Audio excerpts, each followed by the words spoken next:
Hello everyone, and welcome to part 3 of the Flash Retrospective. As you know, I came out with a two-part series covering all 8 seasons of this show. During that time, the ninth and final season began. So I'm writing this proactively, meaning I will be updating this script week by week. You will be seeing the final product, but I'm writing this intro the day after the first episode of Season 9 was released. This video will be a review of all 13 episodes individually, because this wouldn't be a true part 3 if I didn't make it long as hell like the other ones. That also means you will have a front row seat to my disappointment as each episode slowly gets worse and worse. That being said, I don't really have anything else to introduce, so let's get going.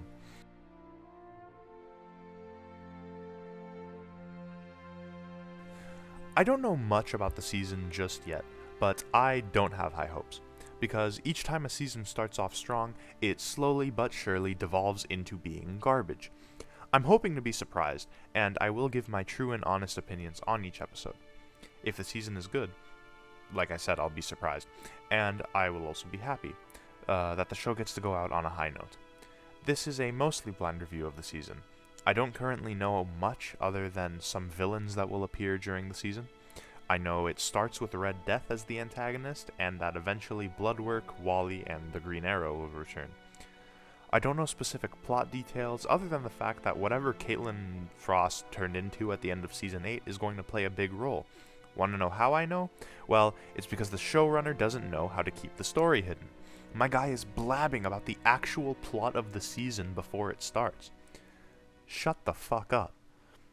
Because of this, I do know that at some point, Caitlin Frost, whatever name they give her, is going to end up sacrificing herself to save Barry and the team, or at least do something that will save their lives. In general, I want to get into some things that I expect. I expect an origin story for Thawne. I really want them to find a way to tackle the night that Barry's mother died, as I think that it would be so fitting for the final season to cover. Based on information that we have been given throughout the show, we know that as soon as Thawne learns of Barry's identity as the Flash, he goes back in time to kill him as a child. We also know that Thawne becomes the Reverse Flash because Barry goes to the future for research on a case. The setup for this arc is absolutely perfect, and it would fit so well. Cobalt Blue was teased at the end of Season 8, when they showed a crystal that was in the future.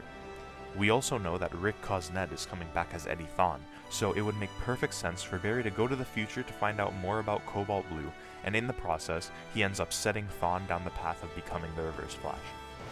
Personally, this is a story that I really want to see, and I also really want to see them bring it full circle, with Barry and Thawne having the fight that results in Barry's mom dying. The fans also want this to happen, wanting the show to end with Barry becoming the lightning bolt that struck him. Personally, I don't want that to happen, and luckily for me, the showrunner confirmed that it wouldn't. Other than that, I'm not really sure I have any other hopes or predictions.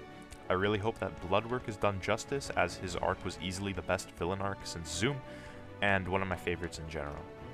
With that being said, let's get into the review.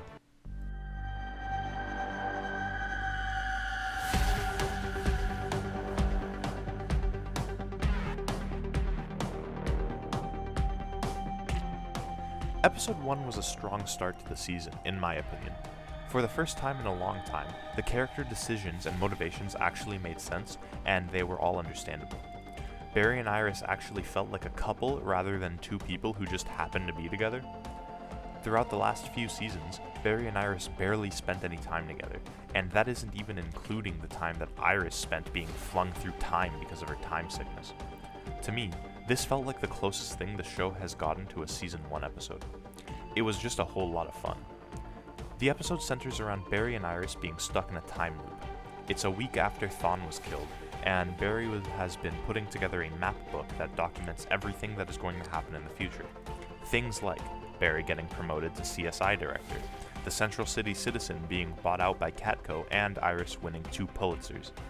Barry wants to be aware of everything that is going to happen so that he can ensure that they will never get blindsided by another villain or time sickness. He wants to ensure that his and Iris's future will be safe, and they will get their happy ending. Iris, on the other hand, doesn't want to live her life following a predestined set of events. She wants to choose her future.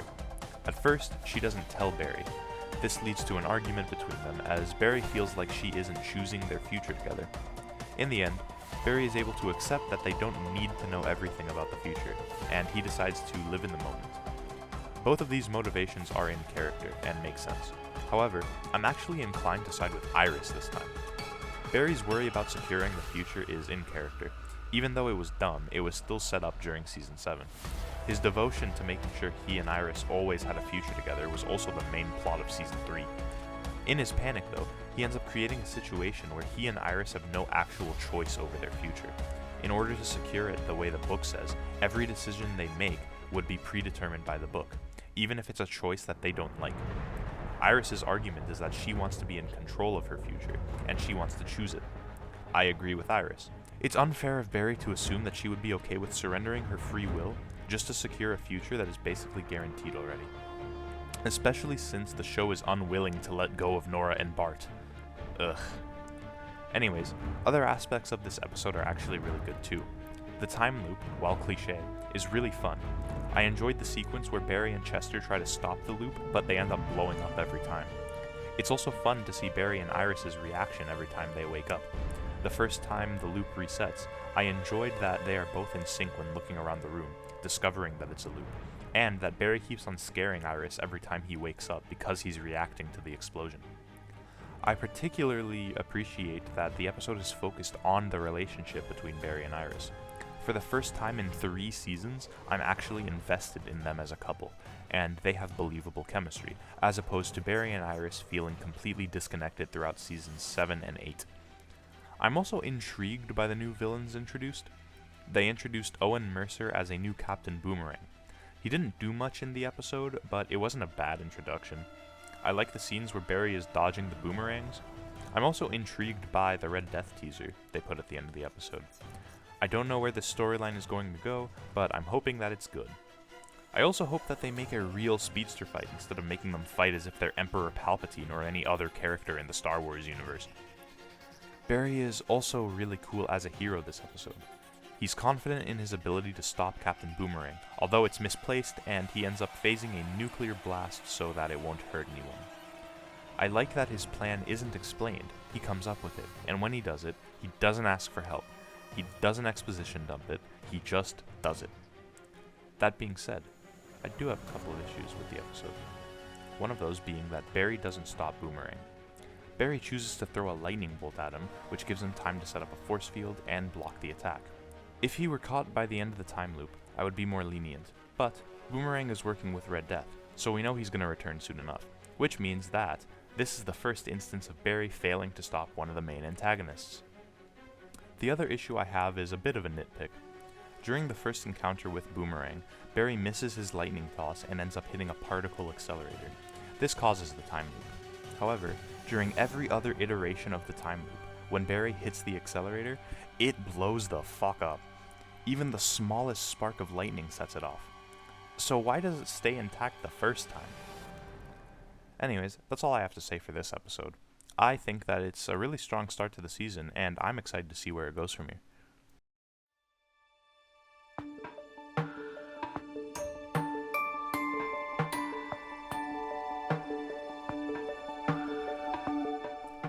This episode delves further into the consequences of Caitlyn's attempt to resurrect Frost. At the end of Season 8, Caitlyn subjects herself to an experiment to bring Frost back, but now it's revealed that in doing so, she awakened a third personality, the third Snow Sister? The other side effect of this is that Caitlyn is gone, completely. An original member of Team Flash was killed off-screen. Anyways, this new personality introduces herself as Snow, and along with Mark, tells the team that it's possible to bring Caitlyn back. They have ulterior motives, however, planning to use Team Flash to bring Frost and Caitlyn back. When they try this, it backfires and ends up injuring Snow. The team ends up learning that Mark planned to bring back both Caitlyn and Frost, and because of this, they have to look into Icicle's research to see if it's even possible to bring them back.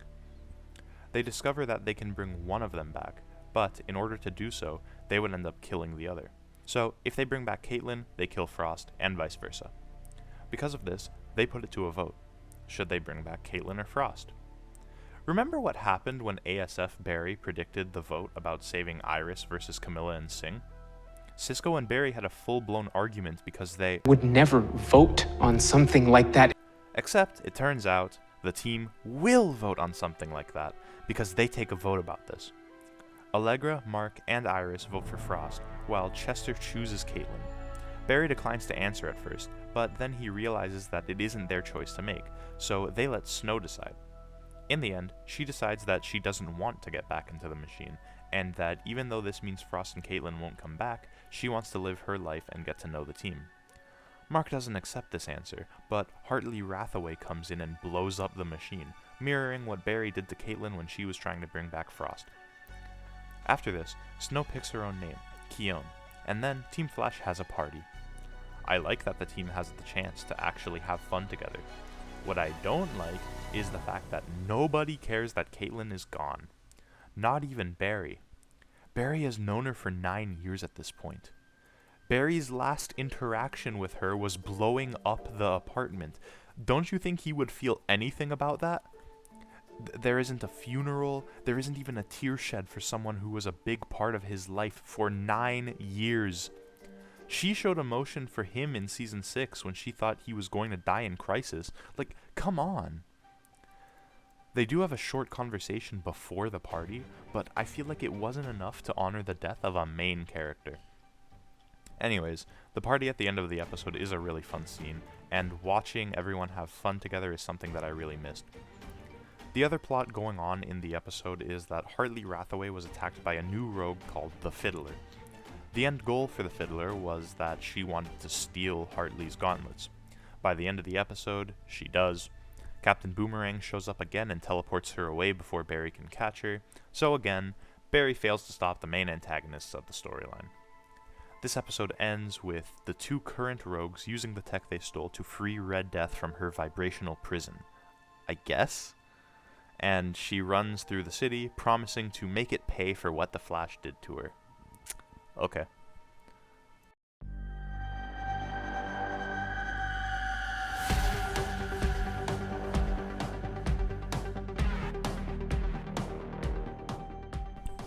This episode marks the third time Barry fails to stop the non-speedster villains of the story arc. Each episode introduces a new rogue. Episode 1 was Captain Boomerang, Episode 2 was Fiddler, and this episode it's Murmur, a deaf med student who went insane, sewed her mouth shut, and turned into a serial killer. I've come to realize that every villain on this team of rogues is the second version of pre-existing villains. Captain Boomerang made an appearance on Arrow during Season 3, a storyline that ended with a crossover where Barry helped stop him. The Fiddler was introduced back in Season 4 of The Flash, being one of DeVoe's bus metas, and Murmur was also on Arrow as someone who sewed their own mouth shut after giving a confession for a crime they didn't commit. I want to go on a side note to say, look how fucking creepy the comics version of Murmur is. Jesus. Anyways, Barry and Iris figure out that the tech being stolen are all pieces needed to build a cosmic treadmill. Somehow, despite figuring out that they were trying to build a time-traveling treadmill, they didn't come to realize that the rogues would need a speedster to use said treadmill. You morons. Anyways, Barry reaches out to Hartley again to put together their own team of rogues to go and steal the last piece of the tech the rogues need for their treadmill. In doing so, they team up with Goldface and the Hotness, both of which are returning from Season 8, as well as Mark. Almost immediately after recruiting them, they all clash and argue. This leads Barry to not trust them to work together, and Barry decides to rework the plan. In doing so, the rest of the team decided to kick his ass out of the plan. Eventually though, Barry rejoins the group and they pull off the heist. After stealing the device, Mark betrays them and reveals that he's working with the main group of rogues.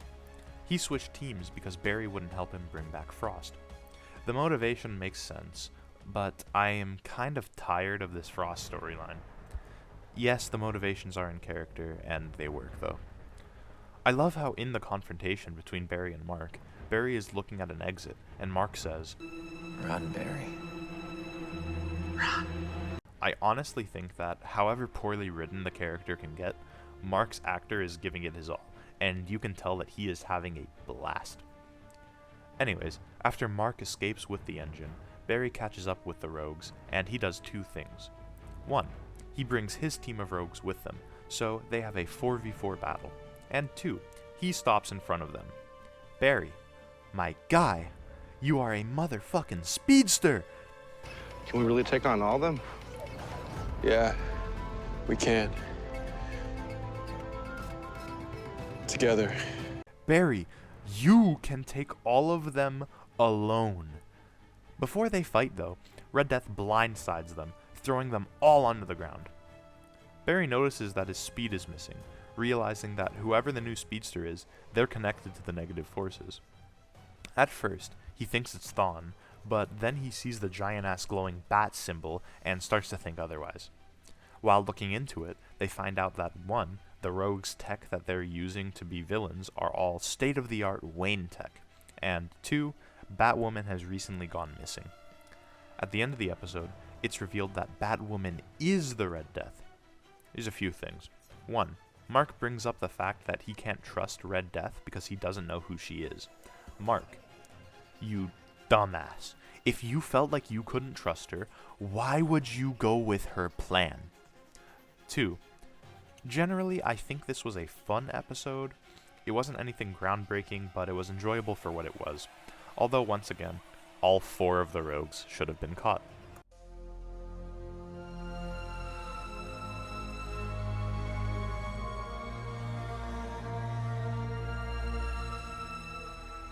Before I get into anything regarding the episode itself, I have to give credit where credit is due. This is a 2-part finale called Mask of the Red Death, and I have to say that this title is awesome. I don't even know how to describe it, it's just dope. This episode gives us our first real interactions between the team and Red Death. We also get to see her acting outside of the suit, which has been memed on, but I think that Javicia Leslie does a good job as Red Death. The plot of the episode follows Barry getting captured by Red Death as she needs him to commence her plan.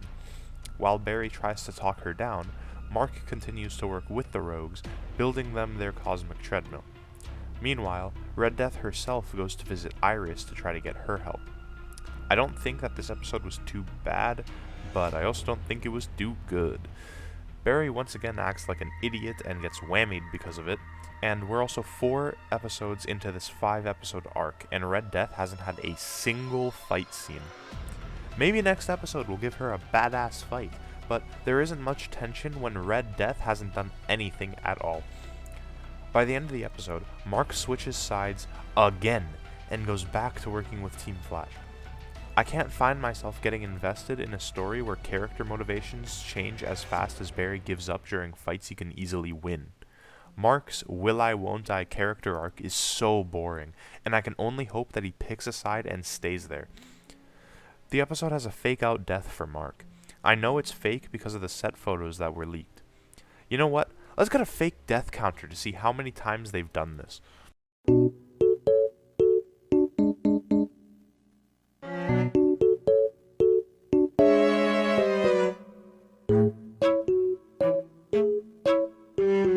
Surprise, motherfucker.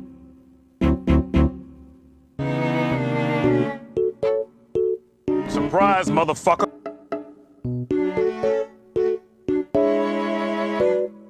Surprise, motherfucker. Surprise, motherfucker.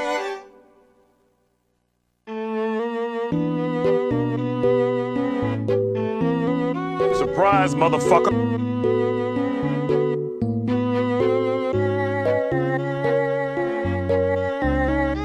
Surprise, motherfucker.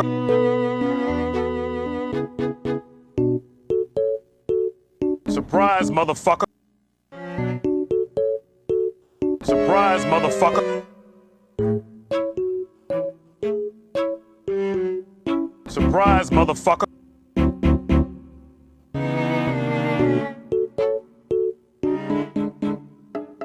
Surprise, motherfucker.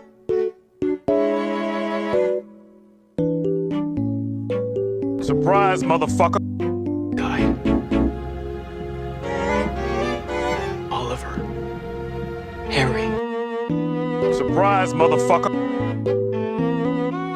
On the multiverse collapsed in crisis, all of the Welleses must have channeled into the only surviving doppelganger. Surprise, motherfucker!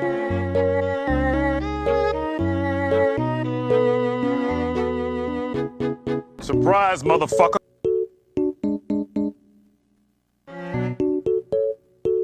Surprise, motherfucker!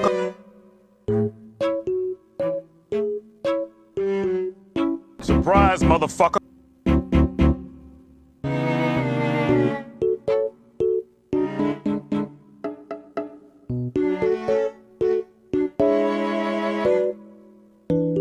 Surprise, motherfucker!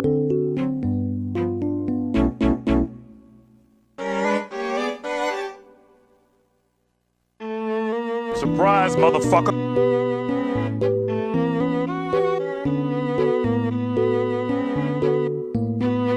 Surprise, motherfucker! Surprise, motherfucker!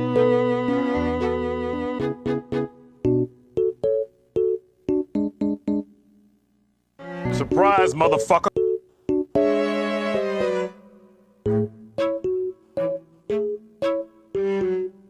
Surprise, motherfucker!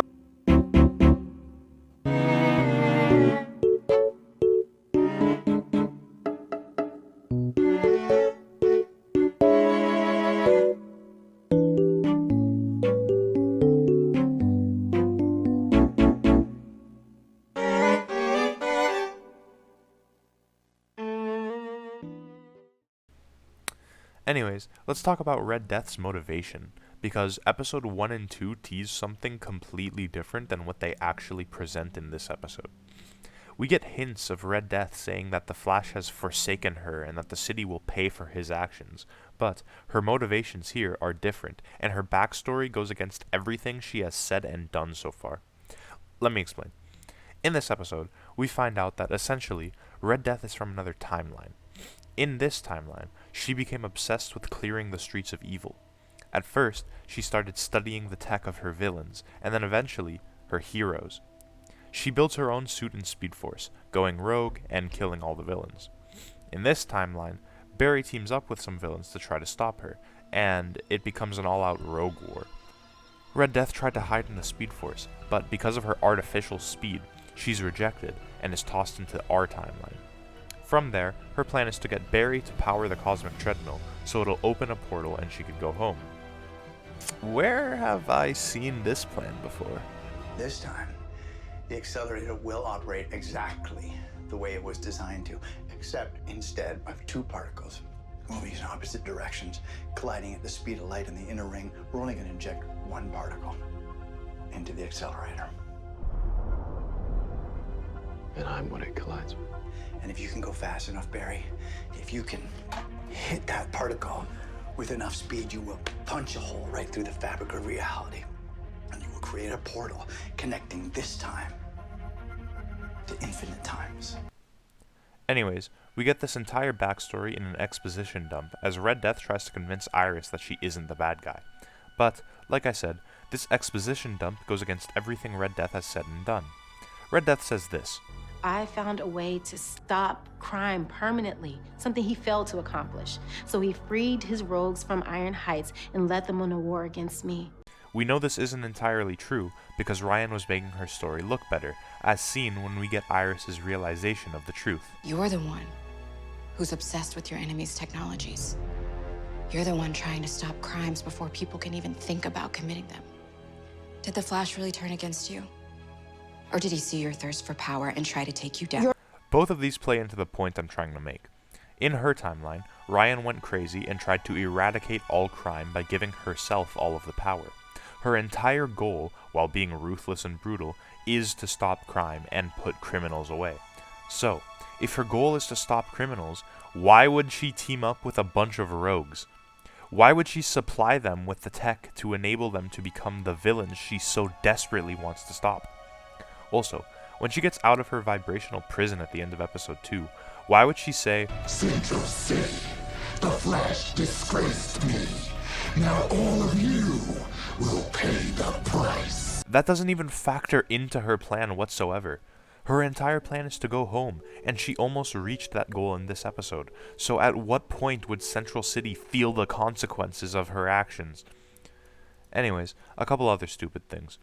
Red Death needs Barry to power the cosmic treadmill because apparently artificial speed doesn't work. If so, why was Godspeed able to travel back in time in Season 7? Also, Barry ends up agreeing to power the treadmill to protect Iris. In doing so, he ends up running on it. Duh. After this, Mark double-crosses Red Death and blows the treadmill up. After this, Barry says, Hang on. Treadmill drained too much of my speed. I can't run. Bro, what? You've used the treadmill so many times before, and it never impacted your ability to use your speed. The show just needed a reason as to why Barry wouldn't capture Red Death while she was knocked out. Stupid. Anyways, Barry's team of rogues from last episode teleport in, and they're there to rescue Barry, Iris, and Mark.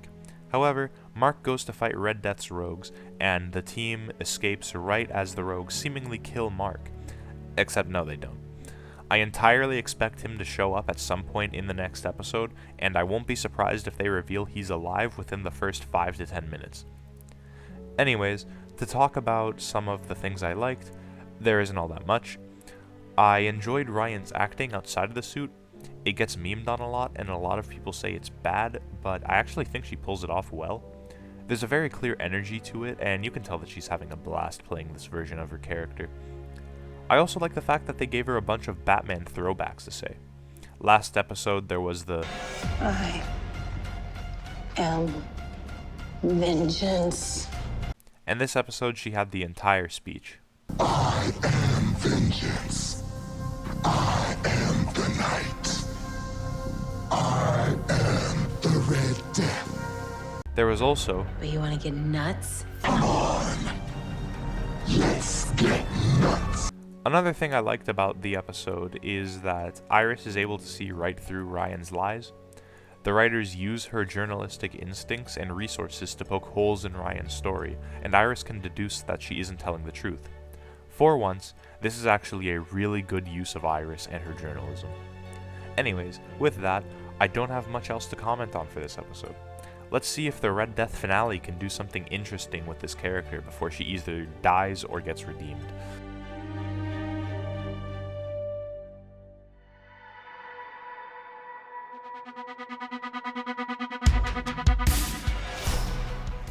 I was right on the mark. Ha, pun intended. Within the first 6 minutes of the episode, Team Flash finds out that Mark is still alive. This is an interesting episode. I'm not quite sure how I feel about it. They pulled out quite a few stops for this. They brought back Gorilla Grodd, who I didn't mention in the previous 2 parts, but since this is an episodic review, I may as well bring him up. Last we saw of Grodd was in Season 6. He pulled Barry into his mind and claimed to be reformed after Crisis. Barry and Grodd worked together to escape his mind, and after that, Frost agreed to oversee Grodd's freedom, as she wanted to make sure he was reformed and treated fairly. They also put a tracker on him. After Crisis, Gorilla City was now on Earth Prime, so throw all of that out the window, because it turns out nobody cared, Grodd was left alone, and every other gorilla in the world lost their sentience. Bruh. Because of this, he turns back to villainy, agreeing to help Red Death, until Barry talks him out of it. Anyways, let's go through the episode. Red Death decides to impose her justice on the city, so she starts the episode by taking over CCPD. After this, we get a little argument within Team Flash. Goldface gets this really good line where he's like, Got evil speedsters, Chill Lane backstabbed us, the city's on fire with crazy red lightning, and your boy here barely has any speed. This ain't it. It's great. That brings me to my next point though. Barry's speed. What the fuck? When in the entirety of the series has Barry had to recharge his speed? Other than Season 8, when he had a reaction to the negative forces, this didn't happen. And they made a point in the last episode to say that Red Death wasn't tapping into the negative speed force. So Barry and the team go back to Red Death's warehouse. They find and rescue Mark, but Red Death shows up. Because of this altercation, Barry ends up losing his speed entirely. Bro, of course, seeing as this is the last season, we had to have at least one episode where Barry loses his speed. Anyways, he finds out about Grodd's involvement, and then the Rogue Squad all ditch him because they want to be with their families. Barry talks to Joe and decides that he's going to get Grodd's help, so he has Chester look for telepathic energy. Doesn't Grodd have a tracker? Lila had Argus embed a tracking polymer in his cerebellum. Bruh. Why didn't they just use this? I think I know why. The writers forgot. Anyways, Barry's able to talk Grodd into being good again, and Grodd gives Barry his speed back. Off screen. I'm a bit confused as to the logic behind how that worked, but basically, here's what happened. Barry goes to talk to Grodd, and convinces him to be good again. Then, Grodd uses the spark of Speed Force energy he had from Season 6 to recharge Barry. What? Barry gave Grodd speed during Season 6, yes, but that was all in Grodd's head. So how does that correlate to an actual spark of Speed Force energy in Grodd's body? Anyways, Barry then has a fight with Red Death. Red Death says, You poisoned another rogue to use against me. Why do you keep ruining my life, Flash? Like, Barry is the one that is reforming all of the rogues. You're the one that is seemingly against having any rogues at all. Why are you working with rogues? It doesn't fit your character. After that, they have a fight, and the fight isn't bad, actually.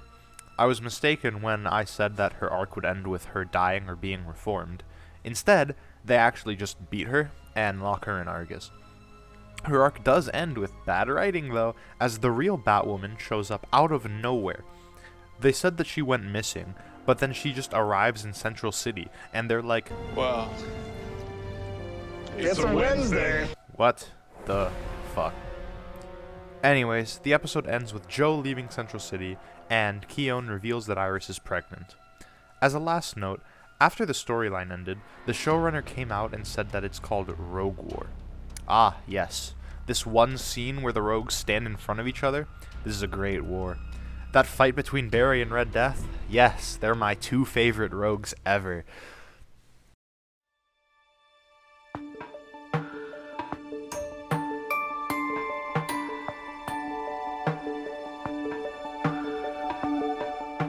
This episode was another filler episode that wrote Barry and Iris out in favor of focusing on side characters.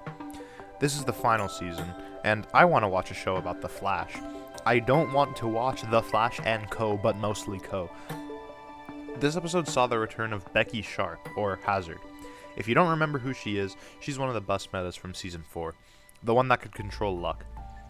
Anyways, the opening scene is a monologue from Becky, detailing that she has luck powers and that my powers did used to hurt people, but not anymore. Not since I survived a little crisis. So, in the new timeline made by Crisis, Becky lives through DeVoe's plan. How? Does this mean the other bus metas are alive? Does this mean Barry stopped DeVoe before he killed innocent people? Does this mean that in the new timeline, Barry was actually efficient? Did they have a timeline where Barry is a good hero, and it happened off-screen? I know that Crisis was always a big timeline change, and they have explored some of the changes during Reflections and Lies, some of which were that old villains came back, Zoom became a meta from Earth Prime, and Barry learned how to throw lightning back in Season 1. So, the question now is, how much of the timeline has changed? What parts of the show have become completely irrelevant? Anyways, the episode revolves around the murder of Becky's fiancé. Her luck has completely reversed, and she doesn't know why. After walking in to find her husband's dead body, she gets arrested for it. This is where Cecile, Allegra, and Chester come in, as Cecile is called in to be Becky's lawyer. In the end, they find out that Becky's brother-in-law is evil, and he is in a superb amount of debt. So, to fix this, he buys some sort of crystal matrix thing that reverses Becky's luck. He then goes to the casino with her, so he keeps getting jackpots and she keeps losing. Anyways, the team finds out about this, so they go and rescue her. They have a fun scene where the team gets Becky's good luck and the villains all get bad luck. So a gun explodes and the fiancé's brother tumbles down the stairs into another bad guy. Meanwhile, Mark and Keone try to discover her powers. It turns out Keone isn't a meta, but she isn't human either. Okay. This is just another mystery that's going to have the most predictable outcome. One Google search states that Kion is the Greek goddess of snow. What did Kion do this episode? She made it snow indoors. Overall, maybe the episode wasn't that bad, but come on, it's the last season. I want some flash action. I want a storyline with Barry. I just learned the other day that in this season of 13 episodes, 4 of them are interludes. 4 filler episodes in the last season of the show. That is 30% of the final season. I'm losing hope here, guys. I don't think the show is going to end with a solid story.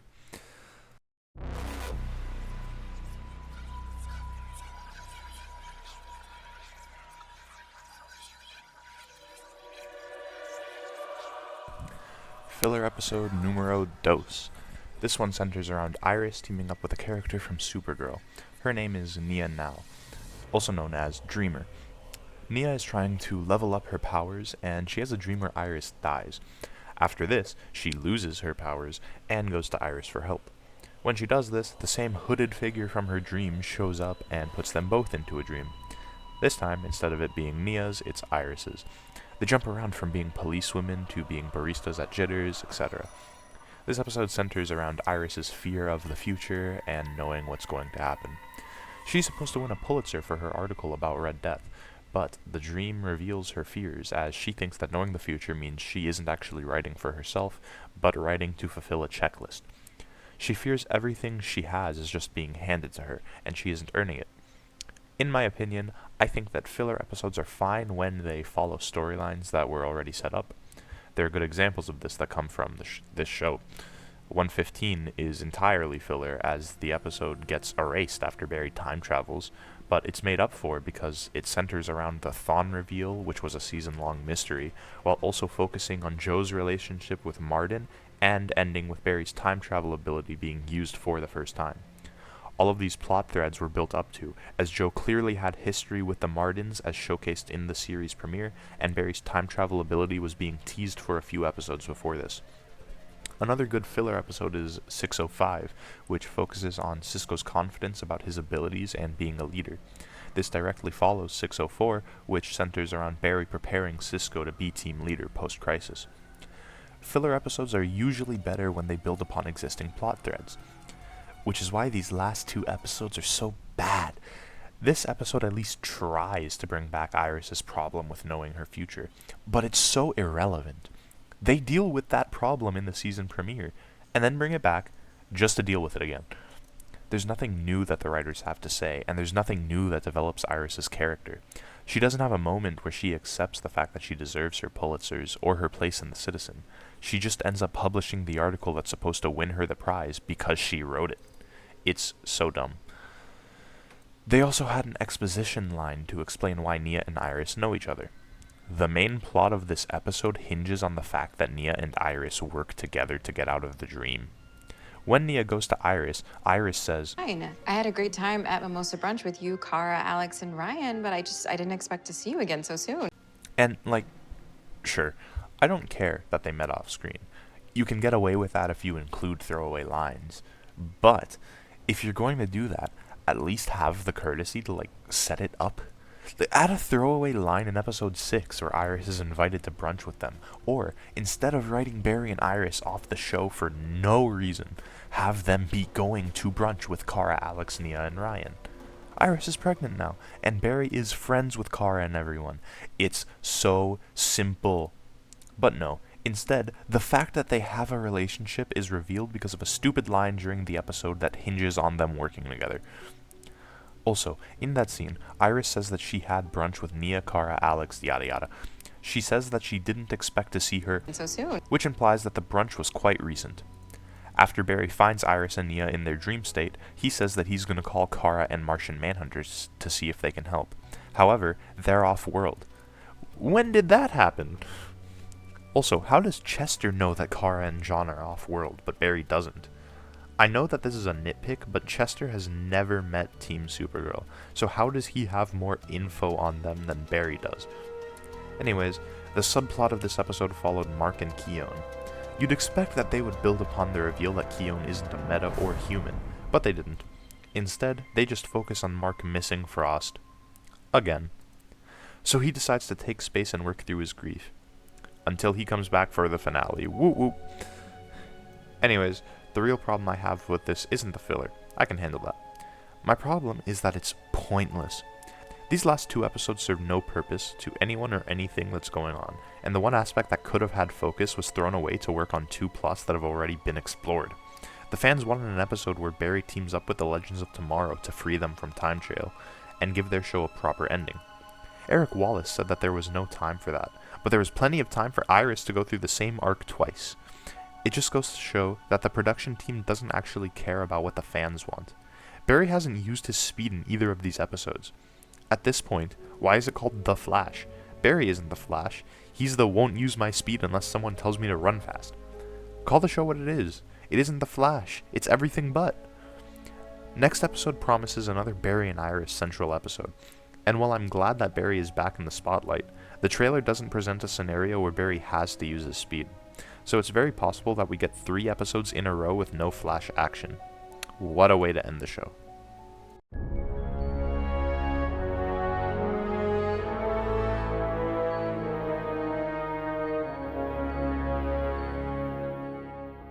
Filler 3, oh boy. As predicted, this is the 3rd episode in a row where Barry doesn't suit up. He did use his powers, but barely. This episode is pretty dumb. It's Among Us, but instead of imposters sabotaging a spaceship, it's an imposter sabotaging the timeline. In the future, a thief breaks into the Flash Museum and tries to steal a time magnet, but they're locked out of the vault. They see a document stating that the last major inspection Star Labs had was on April 5th, 2023, so they time travel back to that day. Their plan is to infiltrate Star Labs and use time travel to send themselves back into the vault. In doing so, they end up creating a situation where Barry, Iris, and a group of inspectors are stuck in the speed lab, and slowly but surely, people are being erased from time. Fun. It's a bit of a whodunit, with Barry and Iris trying to figure out who the time thief is, and eventually they do. The thief's name is Lady Kronos, and she was barely even hiding the fact that she wasn't an inspector. She was supposed to inspect the electrical aspects of the building, but she didn't even know what a breaker box is. And we had a whole episode dedicated to figuring out who did it. This episode shouldn't have been called Partners in Time. It should have been called Figuring Out Who the Imposter Is After Being Dumb for half an hour. Here, I even made a clickbait thumbnail for it. This is what The Flash has become. The equivalent of a clickbait thumbnail, the style of an attention-seeking YouTuber, and the substance of a mime performance. They're doing things, but the content is all superficial and has no effect on anything. Hell, mime performances are more interesting than this. I'm just so tired of these dumbass filler plots and these dumbass filler episodes, and this season sucks. Why can't we just have one good episode? I read something on Reddit about Lady Kronos' time belt. It's a time travel belt. She says, "My chrono belt allows me to jump through time to a single location." So, seemingly she can travel to the same location anywhere through time. Considering that she was already in Star Labs when she got locked out of the weapons vault, why wouldn't she have just ended up time traveling back into Star Labs? And if so, why did she have to pose as an inspector? Couldn't she have just time traveled back to any date before the lockdown and then travel back into the vault? And if she can do that, why did she pick a day where people were going to be in Star Labs? Why not go to, any other day? Any night where the museum is closed, or when Team Flash aren't at Star Labs. Why would you put yourself in a position where you could get caught? This season is so bad! There's a 3-week break between this episode and episode 9. Episode 9 is the episode where Oliver, Wally, and Bloodwork come back. They've released a trailer for it, and it looks really good. This is the kind of content that I want to see from the show. And I swear to God, if they somehow fuck this up, then I will have no hope left for the last story arc. Next episode is centered around Barry's birthday. His birthday is on March 14th. This episode makes a huge deal about the fact that Lady Kronos jumped back to April 5th, so either we're gonna jump back a month, or, more likely, the writers forgot that they established Barry's birthday. We have plots that never end, plots that continue despite ending, villain plans that repeat for no reason, details the writers forget. Barry and Iris act like idiots despite being a science genius and an investigative reporter, and Team Flash mourned more for Mark's fake death than they did for Caitlyn's real one. These filler episodes have been some of the worst Flash episodes ever. It didn't have to be like this. Some people think that these episodes were made to save the budget for the last 5 episodes. And maybe they were. But if so, why not just shelf these episodes and use the entire budget on making a 10-episode season that's actually good? I don't know. This season's really bad. I wouldn't say it's season 7 levels of bad yet, but it's bad. Oh well, I'll check back in 3 weeks for the one episode I'm actually looking forward to.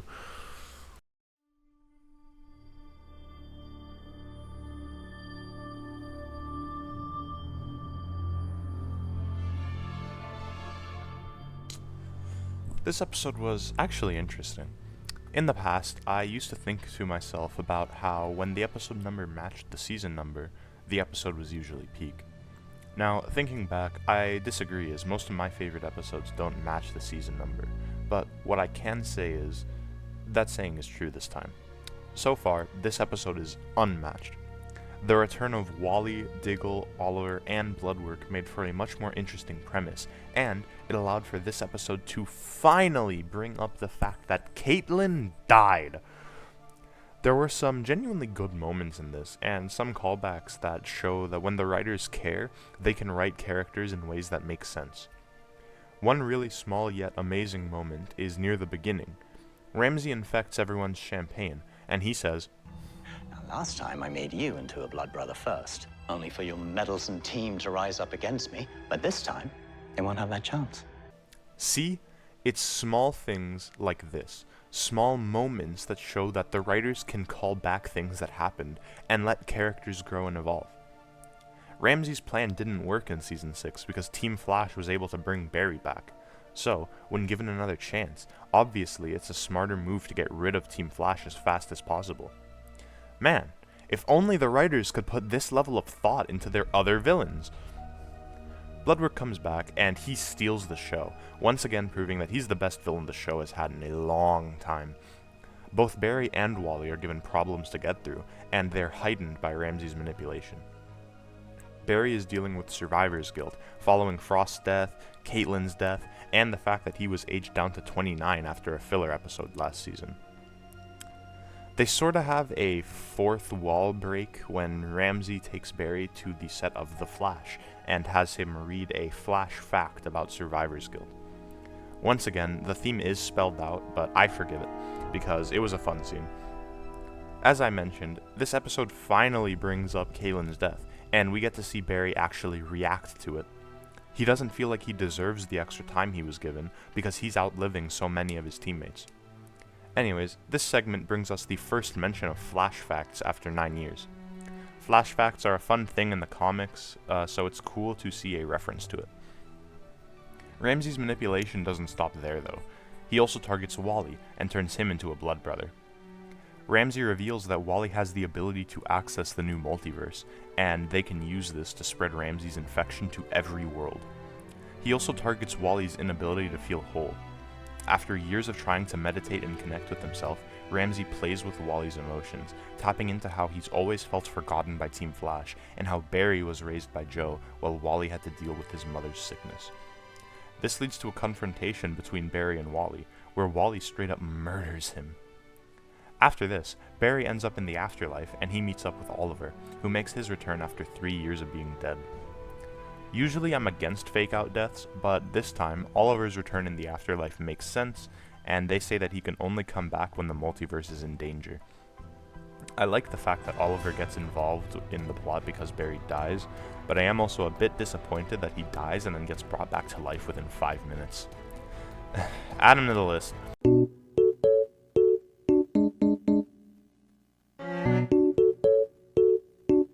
Surprise, motherfucker.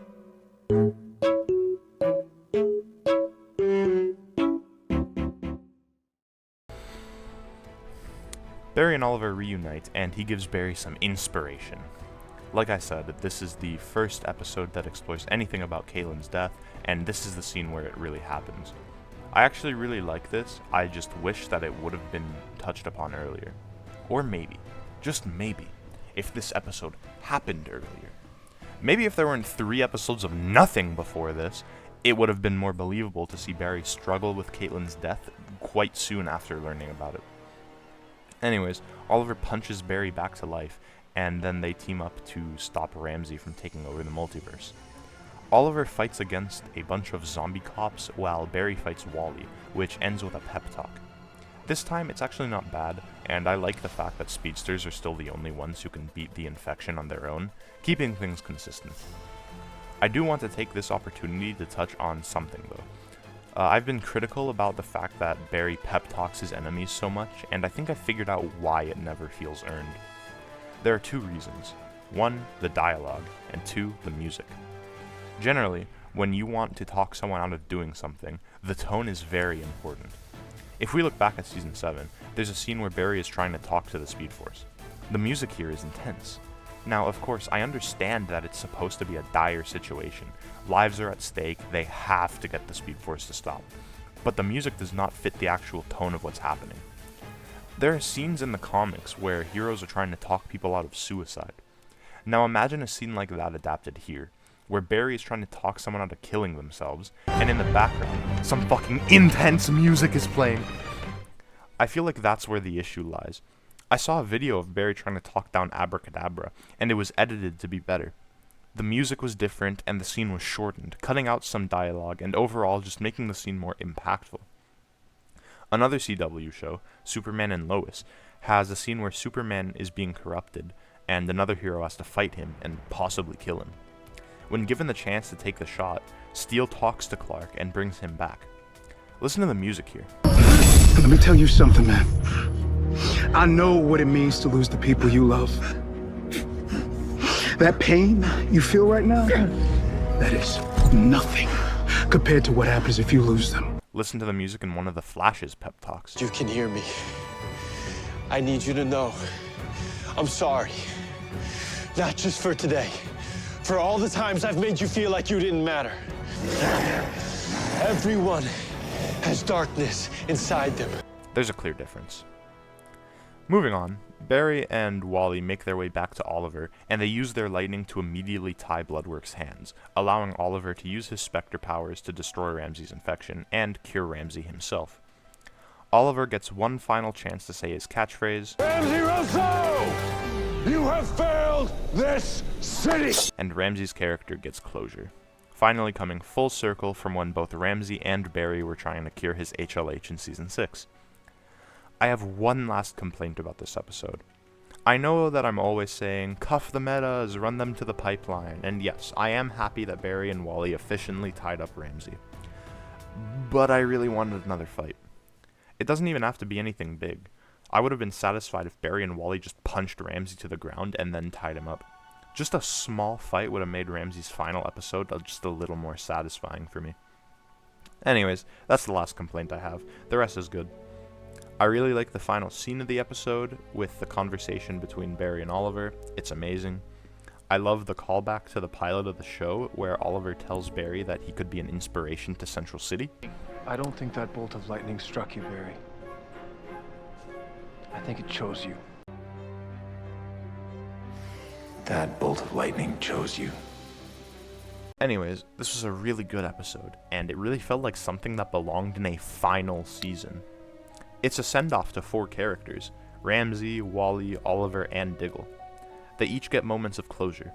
Ramsey is cured and stopped for good, Wally reunites with Barry and they manage to find closure about how Wally was treated, Oliver had his final catchphrase and that final scene with Barry, and Diggle got to say goodbye to Oliver after being absent both times he died. This is what the final season should have been, a celebration of the things that came before it. Not a snooze fest of filler episodes that don't matter. At the end, Barry and Oliver have a conversation where Barry asks if he's doing enough with his powers. Oliver responds by referencing the same speech he gave Barry back in the very first episode of the show. I love this. Anyways, before we move on, I want to touch on the dumbass question that Barry just asked. I mean, you can see everything, right? Mm-hmm. You think I'm doing enough with my powers?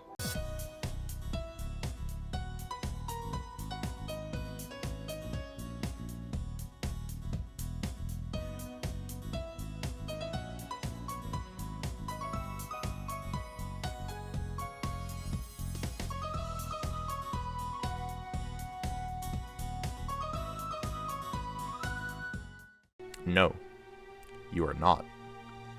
Anyway, on a lighter note, the promo for episode 10 has me hyped. It has 3 things that I wanted from the very start. The original Thawne, Barry's parents, and a setting in the year 2000. I don't want to get my hopes up, but I think they might actually be building towards the fight that killed Barry's mom. Yes! I swear though, if this ends up being for nothing and they don't actually have the fight, I will never forgive the writers.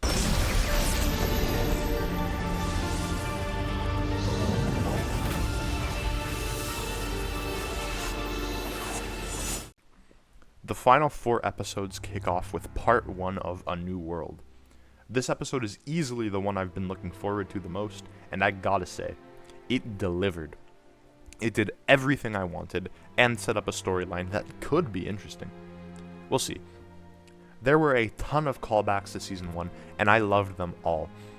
There are also a couple things that I would change, but I'll get to those as they come along. For now, let's start at the beginning of the episode. It seemingly starts with a flash forward. We get to see the morning routine of one Eddie Thawne, alive and well, working at Mercury Labs. I know it is Eddie, but he doesn't have his memories at the moment, and he doesn't go by Eddie. Anyways, we cut back to present day, where we get some insight as to what's going on with the characters, though it's mostly useless. Keone writes a letter to Caitlin and Frost indicating that she's learning about her powers, she misses Mark, and that it's been about 9 months since the season premiere. We cut to Barry and Iris, and Iris finds out that her article on the Red Death was nominated for a Pulitzer. Iris and Barry are going to celebrate, but all of a sudden, Barry is engulfed by a blue energy, and he's sent back to the year 2000. This is where my first issue arises. Barry gets sent back to 2000, and then the pacing just dies. Barry tries to go back to the future, but he isn't able to access the Speed Force, so he gets tossed into a laundry van. This is a fun callback to when Barry discovered his powers. After this, Barry goes to CCPD to get Joe's help. He's trying to track down Tina McGee so he can use her research on tachyons to go home. In the process, he finds out that he was taken back to the day his mother died, and he runs out of CCPD. He calls Martin Stein, allowing him to briefly cameo. Stein refuses to believe that Barry is actually from the future, so he hangs up. After this, Barry notices his parents walking down the street, and then gets attacked by Thawne. All of this happens in like 5 minutes. It happened a bit too fast for me, which is the issue I have, but after this, it slows down and it gets really good. Barry has a lot of really good moments with his parents in this episode, and pretty much every time they're on screen, there are musical cues from Season 1. I love it. They bring back the theme used when Barry goes back in time and talks to his mother before she dies. It's amazing. Anyways, Barry gets attacked by Thawne, so Henry and Nora rush to help him. He then wakes up in a hospital and he's being attended to by Henry. He tries to run away because he doesn't want to mess with the timeline, but he's running low on blood sugar, so his parents invite him out for pizza. During this meal, they invite him to stay at their house, but Barry just ends up running away. He runs into Thawne and instantly suspects that he has something to do with this, but Thawne denies it. I guess that makes our meeting just a case of right place, right time. Anyways, Barry is able to deduce that Thawne is there to kill him as a child. Since Barry is stuck in the past, his only options would be to lock Thawne up, which would destroy the timeline, or kill him, which he just wouldn't do. So Thawne is convinced that he wins. He then drops this awesome line. How'd the parental reunion go today? Did it feel good to have them care for you one last time? Did you feel loved? Did you feel like you had a family? Despite the one last time referring to the fact that he's going to kill Barry, he still manages to say exactly the right thing to get under his skin. I love the relationship between Barry and Thawne, and I'm so glad that they got Matt Letcher to return for this episode. I believe that this is his last appearance, but they made it a really good one. There's another great moment where Thawne makes Barry admit that he can't stop him. I want to hear you say it, Barry.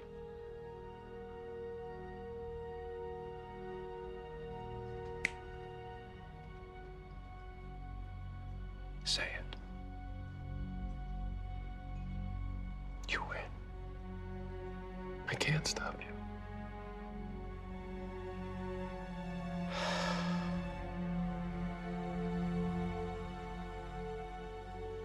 Delicious. It's a callback to Season 3, while also being its own really good moment. Anyways, after this, Barry gets one more conversation with his parents, where he tells them how much of an impact they've had in his life, and he gets the opportunity to tell them that they're going to have a grandchild. They have one final hug, and as Barry is leaving, he finds Joe. But it's not Joe, it's Cobalt Blue, or better yet, Jobalt Blue. It's really the Negative Speed Force, coming back after Thawne's death last season.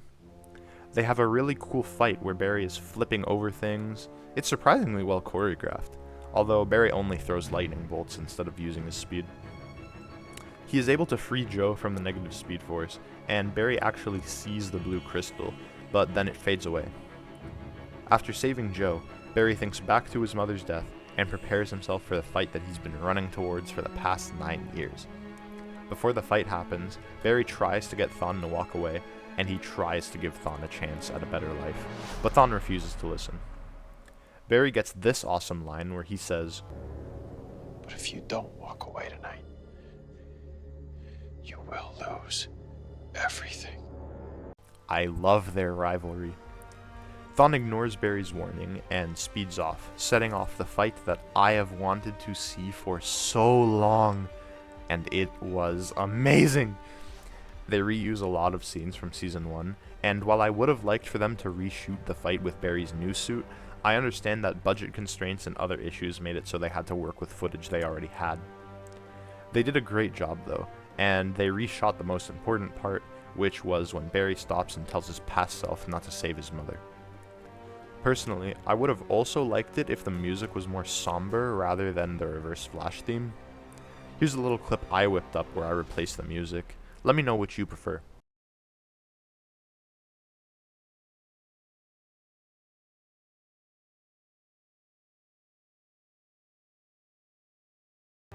I know I'm being picky, but none of these take away from the fact that the show finally came full circle. Despite the small changes I would make, I'm really happy that they did this, and that music change is something that I did myself, so it's not really an issue anymore. I know that I was somewhat critical of it, but I promise I'm so incredibly happy that this scene happened. It feels so satisfying to get this scene after 9 years of character growth, and getting that shot of Season 1 Barry reacting to his future self again. Perfect. Look at that face. It perfectly conveys everything Barry has learned since that moment in Season 1. I have given this show a lot of shit, but I will always be a fanboy deep down. I've seen some people commenting about the continuity error that is the Flash suit that appears in each version of the scene. Back in Season 1, the future Flash had a suit that was more like the Season 1 suit, while now we just have the full Flash suit that we've had for the past year or so. It's so rewarding to see all of this development and to see this moment with our fully realized Flash suit. But people are criticizing the fact that the current suit is very obviously different from the one that was shown in the Season 1 finale. I've also seen people complain that Barry wasn't vibrating when he motioned for Season 1 Barry to not save Nora. I have a couple of explanations for this. One is just the behind-the-scenes explanation. The Season 1 finale would have been shot in 2015, and obviously they only had the Season 1 suit at that time. They had no idea how long the show would go for, or what the suit would look like in the future. So, what do you do when you need a glimpse at a future Flash suit? Well, you take what you currently have, and make it look more comic accurate. So you make the logo the right color, and you digitally brighten the suit. but fuck, now the suit looks weird because you digitally altered a practical suit. So, how do you fix this? You make the Future Flash vibrate, which cleverly hides the CGI. Now, for me, I can accept this as the reason why the suits are different, but other people have made clever headcanons for this. One of which is that Season 1 Barry was just too slow to register how fast the future Barry was moving. From his perspective, it just looked like the Future Flash was vibrating. Since we're seeing this same scene from the perspective of Season 9 Barry, we see the full unaltered Flash suit, because this is just how far he's gotten since that point in Season 1. Personally, I don't need this headcanon to accept the continuity error, but I do really like it, as it's just a testament to how far Barry has grown. Anyways, after one final conversation with Matt Letcher's Thawne, Barry is once again pulled from the timeline, leaving Thawne stranded in the past, powerless, ready to start his plan from Season 1. Full circle. It's so good! The episode ends with one final parallel back to Season 1. Eddie is working in his lab when the power goes out. He goes to the window and turns around to see chemicals floating out of their beakers. He is then struck by red lightning, presumably the negative speed force, and he sees a police file on the floor. When opening it, it's a file on Eddie Thawne, leaving the cliffhanger of this new revived version of Eddie about to learn of his past life. The episode was another strong start to a storyline, and I hope they continue this momentum. This season was shaping up to be worse than Season 7, but this episode single-handedly made it worthwhile. As it stands, this episode was the perfect send-off for Nora, Henry, and Matt Thawne. Seeing as John Wesley Shipp has confirmed that this was his last time playing Henry, and I believe that Matt Letcher confirmed it's his last time as Thawne, I'm really glad that they got to go out on a high note. And I hope that they can keep up the quality.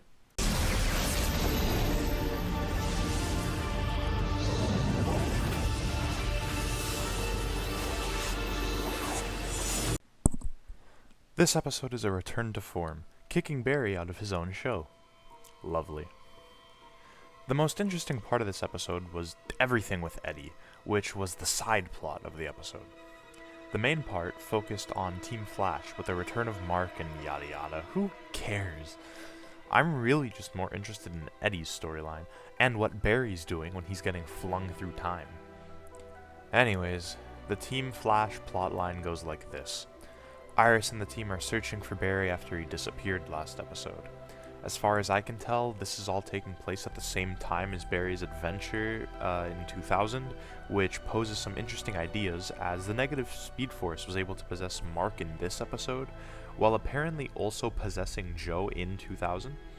Unless I'm misunderstanding what the episode is trying to convey, I would assume that it can influence things at multiple points in time, because there's Joe, Mark, and Eddie, all of which are being pushed around by the negative Speed Force. Anyways, we finally get the reveal of what Keone really is. I'm a goddess. Oh wow, I wonder who could have seen this coming. One Google search states that Keone is the Greek goddess of snow. Oh, I did?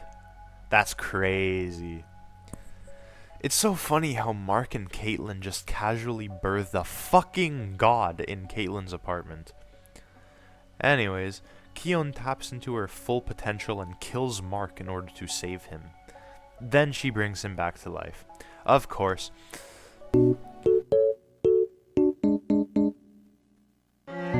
Surprise, motherfucker!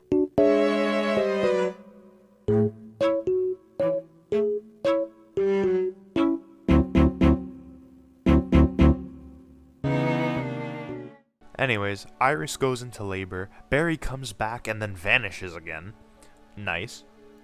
Keone decides that she needs to leave the team, and yeah. They do discover that the crystal is powered by a specific cobalt ion, hence cobalt blue. Anyways, when we hop on over to 2049, we get to see Malcolm Gilmore, or Eddie, as he goes to CCPD to learn about Eddie. He says that after he got struck by lightning, he got the urge to look into Eddie. Then, he started hearing voices. The voice tells him to find her, referring to Iris, so he goes to the Central City Citizen, but he doesn't find her there. He ends up going to dig up Eddie's grave, and when he does so, he gets all of his memories back. He also ends up with a bloody shirt for some reason. Huh. So yeah, the Eddie mystery is much more interesting than Team Flash doing nothing for a whole episode, and I would have much preferred if Barry had appeared in more than 2 scenes. This is the 3rd last episode, and he was only there for like 2 minutes. Also, there are 2 episodes left for Eddie to step in as Cobalt Blue, and for Thawne, Zoom, Savitar, and Godspeed to return. You know what might have helped this storyline? Maybe a few more episodes. I don't know, if only there were 3 completely irrelevant filler episodes that could have been used to set up Eddie's villain arc some more.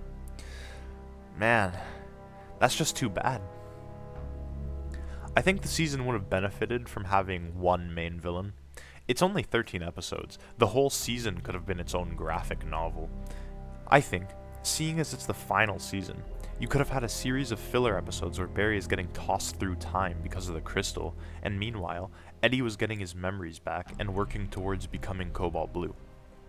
Anyways, I digress. I have a theory about what the blue crystal is. Similar to the Philosopher's Stone in Season 3, my guess is that this crystal is just negative Speed Force energy. Anyways, on one positive note, this episode has some pretty good body horror. It's not like bad, but the scene with the crystal being lodged into Mark's hand was cool. And this scene where Eddie digs the bullet out of his chest. Yikes, that's good stuff. The music in this episode has some wacky moments though. Last episode, they brought back the particle accelerator theme when Eddie was struck by lightning. That callback makes sense. It's a parallel to when Barry got struck by lightning. Unable to regain control of the system.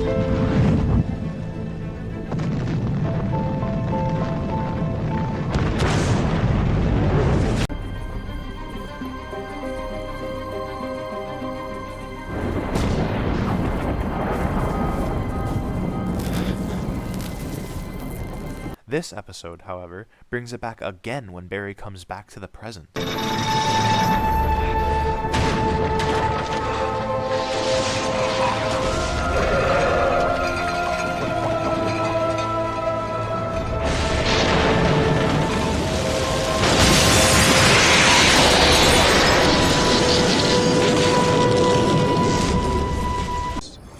What's that?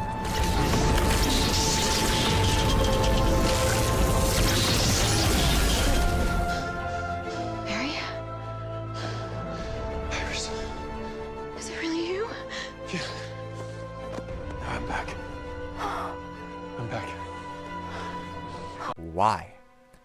Tonally, these are very different moments, and different circumstances. There is no link between the particle accelerator and Barry's return. It's a musical callback that doesn't make sense. Anyways, I don't really have much else to say about this episode. The next one seems to bring Eddie to Star Labs, and it has Barry in it, so maybe it'll be better. I will say that for once, I am actually interested in the villain, so I do hope that Cobalt Blue is good. I guess we'll see.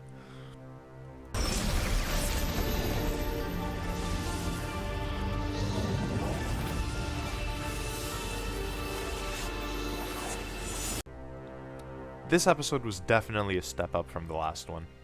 It also somehow brought Nora back without her being annoying. I do think that's mostly accomplished by the fact that she's corrupted by the negative Speed Force for the vast majority of her screen time. So, yeah. The side plot focused on the team again, which I didn't pay much attention to, because the main plot of this episode is actually interesting. And I think it's really good. This is the first episode where Barry gets to interact with Eddie, and those scenes steal the show. It just makes me wish that they focused on this for the whole season. The promo for next episode is about the timeline falling apart and all the old villains coming back, so I think it could have been a lot more interesting to start teasing Eddie a lot earlier, and have the season be about the negative Speed Force fucking around in the timeline, while Team Flash plays catch-up trying to stop it from doing more damage. Anyways, that should have been the whole season, but let's get back to the actual episode. Eddie's connection to the negative Speed Force is causing singularities to open. One swallows the police captain, and one tempts him with a potential daughter. Which is just Nora's actress in a wig. Shit's weird, and the wig is whack. Anyways, Nora goes and brings Eddie to Star Labs, and they run tests to see if he's actually Eddie. But then Nora gets corrupted by the crystal, and she tries to tempt Eddie.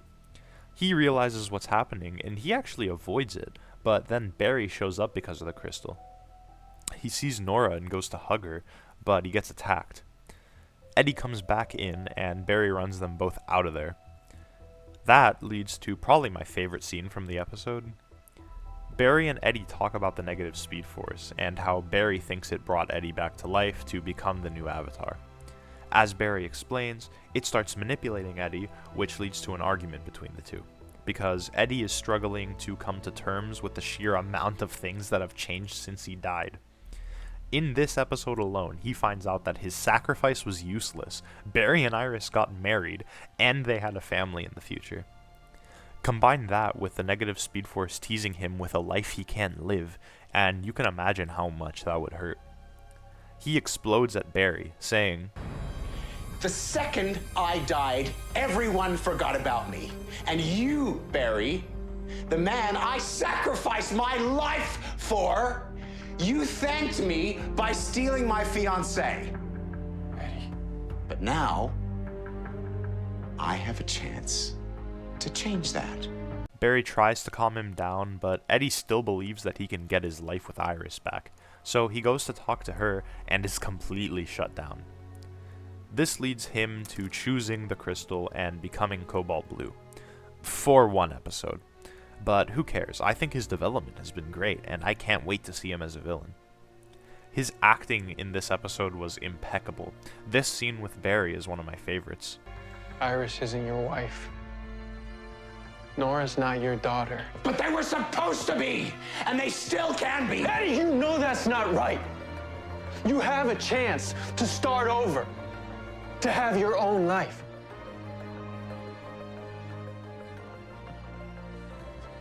What would Iris want you to do? And this scene at the end of the episode is also great. Why bring me back only to show me what I can't have? What did I do to deserve this? There are definitely still some issues with the episode and the storyline in general. For example, this episode is primarily set in 2049, but none of the characters have aged a day. They gave Iris some makeup, but Cecile is supposed to be approaching 70 years old and she looks the exact same. There's also the fact that the negative Speed Force has been throwing Barry through time. However, when he arrives in 2049, negative Nora is surprised. If she's being controlled by the negative Speed Force, and Barry is getting thrown through time by the negative Speed Force, why is it surprised when Barry arrives? I can look past these, because I really like the Eddie storyline, but I can understand why it would be annoying for some people, and it really just shows that the writers don't pay attention to the things they're writing. Anyways, there's only one episode left ever, so let's hope that they can end on a high note.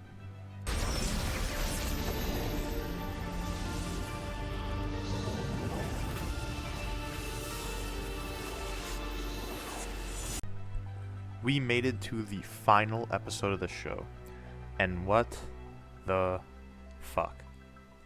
First off, the episode is called Finale. Finale? Is that really the best they could do? I will say that the actual ending of the episode was satisfying, but the rest was pretty wild. I think that there was potential with everything they tried to do, but the execution wasn't all there, and it just led to a bunch of good ideas with disappointing payoffs. Eddie goes into the negative Speed Force and pulls Thawne, Zoom, Savitar, and Godspeed out of time. He promises them all a speed boost and an opportunity to kill Barry. But they all end up getting defeated by non-speedsters, except for Savitar, who still gets defeated like a bitch. Basically, Barry ends up back in the present, and he goes to the hospital to see Iris. As he's filling her in about the negative avatar, Eddie shows up in the hospital and a fight ensues between him and Barry. I will say, despite the fact that it's goofier than Barry's, I actually like the way Eddie is running in this scene. Anyways, most of the speedster fights in this episode are downgraded back to just throwing lightning, and the fucking lightning swords. Thank God they didn't commit to another full sword fight this time. Both Barry and Eddie pull them out, but look how long Eddie's is compared to Barry's. Why is the main character struggling to perform? Anyways, Barry gets hit by Eddie's sword and he crashes into multiple cars and they all blow up. Interesting. Barry gets rescued by Nora because of course he fucking does. Can't have a finale without Nora coming in and being cringe. Anyways, she brings the entirety of Team Flash and Eddie reveals his team of even speedsters. This then leads to some of the dumbest fights imaginable. Everyone on Team Flash fights their mortal enemies on the villain team, payoffs to all the rivalries that have been built up over the past 9 years. You know, rivalries like Zoom versus Keone and Mark, Thawne versus Allegra and Chester, Godspeed versus Cecile, Savitar versus Nora. Oh my god. I will say, the Cecile and Godspeed matchup is the only one of these fights that makes sense, because Cecile was the main one who spent time with August in Season 7. She manages to defeat a shit ton of Godspeed clones just by waving her hands around. Ah yes, Cecile manages to react to multiple speedsters fast enough to incapacitate them all. She ends up face to face with the real Godspeed, and she just uses her powers to melt his brain or something. Thawne goes to Star Labs and nearly kills Chester, but Allegra has an emotional release of energy that knocks Thawne out. Of course. This is the final fight with Thawne, by the way. Arguably the main villain of the whole show was taken out by Allegra, and that's his last appearance. Zoom is trapped in a tunnel with Keone, Mark, and a few other CCPD officers. He charges up to throw a huge lightning bolt, but Keone catches it and redirects it back at him, which knocks him out. She's not a speedster. How did she react to the lightning? I will say, I guess it's a neat callback to his first fight in Season 2, when he redirected Barry's lightning at him, but if you're gonna do that, at least do it with Barry. Showcase how far he's come and that he can now harness that much energy and redirect it. Nobody gives a flying fuck about Keone. Look how they massacred my boy. Even Season 2 Barry was able to tank a lightning bolt, but Zoom gets hit once and he's knocked out? Anyways, the last returning villain is Savitar. He runs around the city chasing Nora and throwing lightning bolts because that's all speedsters do now. He ends up catching her and he stabs her, but she just phases through the attack. She pulls off the dagger from his suit and stabs him in the back, and that knocks him out? Remember in Season 3 when Jesse stabbed him in the neck and he didn't even fall? He screamed and ran away, but he didn't get knocked out. Also, in Season 3, Barry had to phase the dagger to break it off the suit, but now, all Nora had to do was pull? Bro, the discontinuity is insane. Anyways, Barry goes after Eddie, and they end up trashing Jitters. Eddie threatens to murder a bunch of employees if Barry doesn't give up his life. Before anything happens, though, Jay Garrick shows up out of nowhere and steals Eddie's speed. Eddie doesn't like this, though, so he calls back all the speed from Thawne, Zoom, Savitar, and Godspeed, and he pulls himself back into the negative speed force. What's the point of bringing back Jay for this one scene? They bring back Zoom, someone Jay has history with, but they don't let them interact. What's the point? Barry ends up deciding that he needs to go into the negative speed force, and he needs to talk Eddie out of destroying the timeline. And, as luck would have it, Keone can send Barry into the negative speed force. Of fucking course! So Barry goes there and he tries to talk to Eddie, but Eddie just wails on him. Like, he throws him across the room and breaks a shit ton of furniture. But eventually, Barry is able to get through to Eddie by making him realize that he's turning into the same person he sacrificed himself to stop. They decide that instead of destroying and remaking the timeline to the will of the negative speed force, they can just create a new world. Haha, get it? By having the positive and negative forces working together. Eddie ends up destroying the crystal, and it works. The day is saved for the last time. Hooray. Anyways, Iris gives birth to baby Nora, and Timeless Wells appears out of nowhere to tell Keone that she needs to ascend. Okay. When Keone does ascend, Caitlin comes back. Wow.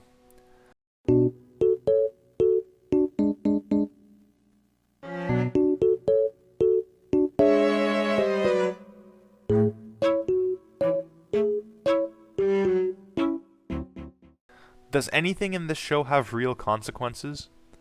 I'm not surprised that Caitlyn came back, but come on. Commit to a choice. If you're gonna make Keon, don't make a last-minute switch and bring Caitlyn back. If you want Caitlyn, just have her be in the show. It's not that hard. Keon was literally just a character created to solve problems easily. The writers didn't want to think of clever solutions to issues, so they gave Keon the goddess status. Mark is dying, she'll kiss him back to life. Mark is corrupted by the negative speed force? Don't worry, Keon can decompose and recompose his body. Barry needs to get into the negative speed force? She can just do that. Also, speaking of her godlike powers, why didn't she just decompose every evil speedster on Eddie's team? Why didn't she decompose Eddie so they could separate him from the crystal? They made her so overpowered. And for what? She doesn't even use that power again, cause it's too fucking powerful. Anyways, Keon ascends, Caitlyn comes back, and then there's a party to celebrate Nora's birth. Joe then takes the spotlight from them and proposes to Cecile, and yeah. The final title card appears, and we cut to the last scene of the show. And I actually really like the way this wraps everything up. They have a reference to my favorite Season 2 episode, The Runaway Dinosaur, and they get to show Barry and Iris as parents. Barry gets one final monologue as he tells Nora a story. He tells her to believe in the impossible, directly quoting the first ever monologue back in Season 1. In the end, Barry gives speed to 3 new people, Avery Ho, Max Mercury, and Jess Chambers. I guess it was included to show that Central City is in the hands of many speedster heroes, and Barry is going to share his gift with the next generation. But I personally think that this specific part of the episode was unnecessary. It kind of felt tacked on rather than being something that belonged in that final scene. Other than that, I think this scene is a super satisfying conclusion. The last line of the show being, "Nothing has to be impossible. As long as we believe in it." As Barry runs into the distance is great. As much as I think there are problems with this finale, and this definitely wasn't a satisfying conclusion to the Cobalt Blue story, this one scene was satisfying enough to tie the show together. I'm content with it ending here. That being said, there are some other things to point out about the finale. Throughout the last 4 episodes, the crystal and its energy were being portrayed as blue. When Joe, Mark, and Nora were corrupted by it, they had blue energy and lightning. When Barry was getting flung through time, the effect was blue. For whatever reason, though, when Eddie uses the crystal, its energy is red. I know that the negative speed force has always been red, but that feels like a cop-out. His name is Cobalt Blue. Why the fuck would you give him red lightning? They also gave every speedster villain red lightning in this episode. They took every speedster's individual lightning color, the only thing that made them visually unique and interesting while running, and made them all look the same. Come on! Another funny thing is, the crystal isn't explained. My headcanon is still that it's just the negative version of the Philosopher's Stone, but whatever. Last but not least, during the fight with Team Flash and the evil speedsters, Godspeed uses his lightning as a platform to run on. Clearly, the writers forgot that Barry was only able to do this because of the tech in his boots. Godspeed shouldn't be able to run on his lightning. But all of that is the final episode of the show, and all I can say is, wow.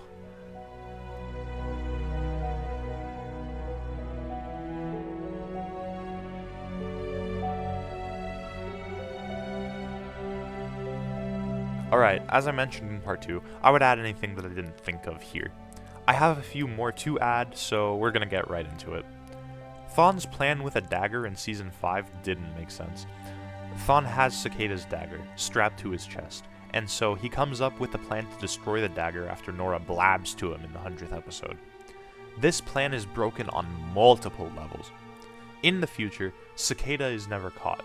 So tell me, how are the police in possession of the dagger? How do they get the dagger from a killer who was never apprehended?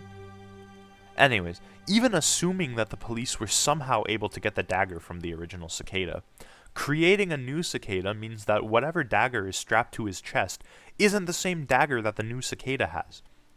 It would make more sense if the original timeline was just being fast-tracked, but everything about this cicada is different, which means that the dagger on Thawne's chest wouldn't be the new one created from the satellite.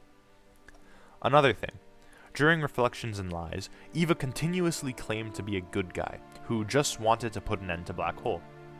If that was the case, why did she leave everyone in the Mirrorverse? Iris, Singh, and Camilla only factored into Eva's plans until episode 17. After she got out of the Mirrorverse, there was no reason to have them in the Mirrorverse. If she's such a good guy, why is she keeping hostages? Her motivation to get out of the Mirrorverse is fine. You can somewhat understand why she took them in the first place. But after she escapes the Mirrorverse, she's just keeping hostages against their will, for no reason. What a good guy.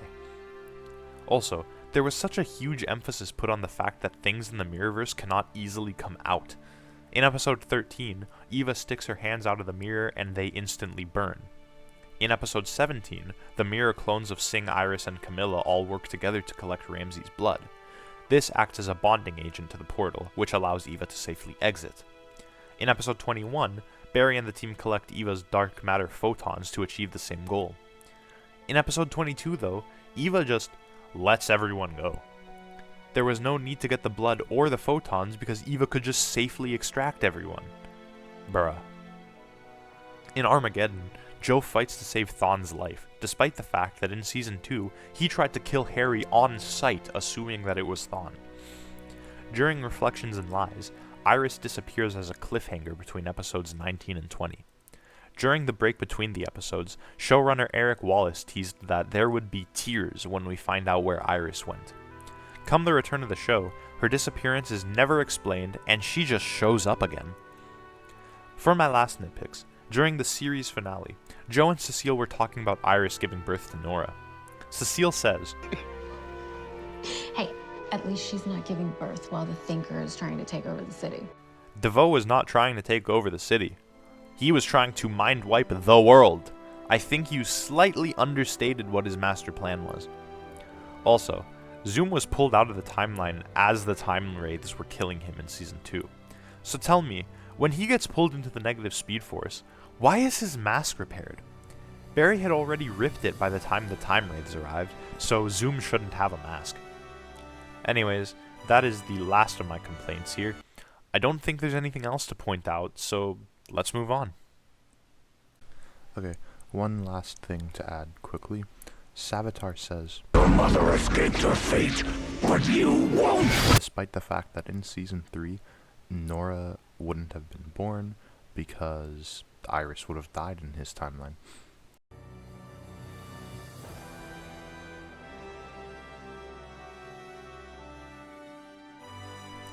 I have spent over 4 hours criticizing the absolute hell out of this show. There is a lot to hate about it, but I want to dedicate a segment to things that I like because this is the last chance I'll have to discuss it during this series. I like the entirety of Season 1. It has a well thought out story, and the things that I pointed out in Part 1 are relatively small issues. The relationships and characterizations of everyone are absolutely amazing. I don't think there was a single character I disliked at the time. And even Cisco's fake-out death felt earned because Barry's time travel ability was built up in the episodes before. I like a lot about Season 2 as well. Zoom was a very threatening villain, Harry was an amazing addition to the show, and he is easily the best version of Wells the show has ever had. Season 2 also has one of my favorite fight scenes in the finale, right after Barry's dad dies. I remember how hyped I was when the finale first came out, and I still think it's an amazing fight. Savitar's design is awesome. It's definitely the most extravagant suit the show has ever built, and it's a massive upgrade from the comics version of Savitar. The two-parter on Gorilla City was also really cool, and the first 8 episodes were pretty good. Also, hot take here, but I actually enjoyed The Rival. Season 4 has an amazing suit for Barry. I loved that Future Flash suit when it was shown in Season 3, so I was really glad that they used it for this season. This season also had Drunk Barry, which was a treasure, and it had the Flash Time episode, which was great too. Season 5 had the 100th episode. Season 6 was just great until the finale. It brought back Drunk Barry for a little bit, and Barry was overall just a badass during Blood and Truth. Season 7... no. Season 8 had really interesting ideas. I especially enjoyed the first 2 episodes of Armageddon and the first episode of Death Revisited. Also, there's the show's soundtrack. I think that, if anything, the soundtrack has been the most consistent part of the show. Blake Neely and Nathaniel Bloom went hard. Some standout tracks in my opinion are Thawne's theme,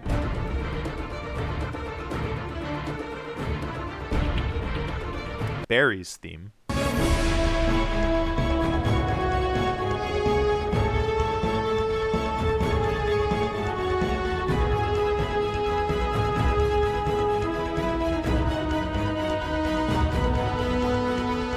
the Justice League theme,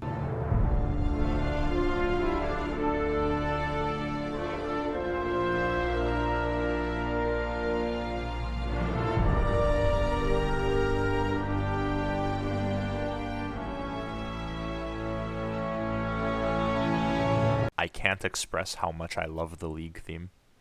Then, this emotional theme that was introduced in Season 6.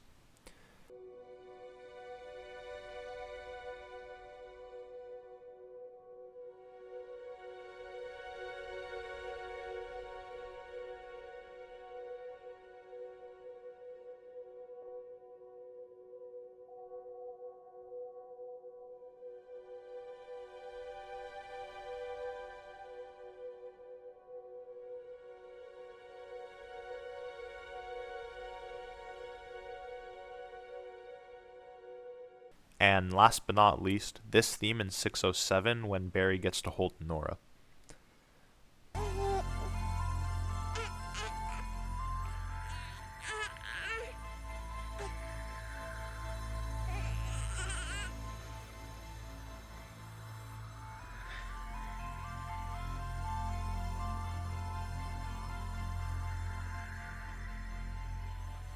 Blake Neely and Nathaniel Bloom, thank you so much for the killer soundtracks of the past 11 years.